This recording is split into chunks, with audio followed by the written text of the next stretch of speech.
தீனதயாள் உபாத்யாயாவால் 1965 எழுதப்பட்ட புத்தகத்தின் அடிப்படையில் ஒருங்கிணைந்த மனிதநேயம் என்ற தத்துவத்தை தனது அதிகாரப்பூர்வ கொள்கையாக கொண்டுள்ள பாரதிய ஜனதா கட்சியினுடைய துவக்க நாள் இன்று. 1951 ஷியாம் பிரசாத் முகர்ஜியால் தோற்றுவிக்கப்பட்ட பாரதிய ஜனசங்கத்தின் தலைவர்களும் தொண்டர்களும் இணைந்து அடல் பிகாரி வாஜ்பேயை தலைவராக கொண்டு 6/4/1980 துவக்கப்பட்டதுதான் பாரதிய ஜனதா கட்சி.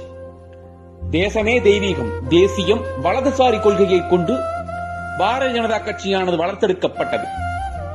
1984 நாடாளுமன்ற தேர்தலில் வெறும் 2 இடங்களை பெற்றிருந்த பாரதிய ஜனதா கட்சி 1999 இந்திய திருநாட்டின் வரலாற்றில் முதன்முறையாக முழுமையான 5 ஆண்டுகளை பாரதிய ஜனதா கட்சி தலைமையிலான தேசிய ஜனநாயக கூட்டணி ஆட்சி அமைத்து வாஜ்பாய் பிரதமராக இருந்தார். அதன்பின் படிப்படியாக பாரதிய ஜனதா கட்சி வளர்த்தெடுக்கப்பட்டு கடந்த மக்களவைத் தேர்தலிலும் இந்த மக்களவைத் தேர்தலிலும் பாரத பிரதமர் நரேந்திர மோடிஜி அவர்கள் தலைமையில் மிகச் சிறப்பான ஆட்சி நடைபெற்று வருகிறது. திருநாட்டின் வரலாற்றில் 60 ஆண்டுகளாக தீர்க்கப்படாத காஷ்மீர் பிரச்சனை, ராமர் கோவில் பிரச்சனை, குடியுரிமை சட்டம் என அனைத்திற்கும் விடை கொடுத்தது பாரதிய ஜனதா கட்சி. இதன் மூலம் இளைஞர்கள் பலரும் கட்சியில் இணைந்தனர்.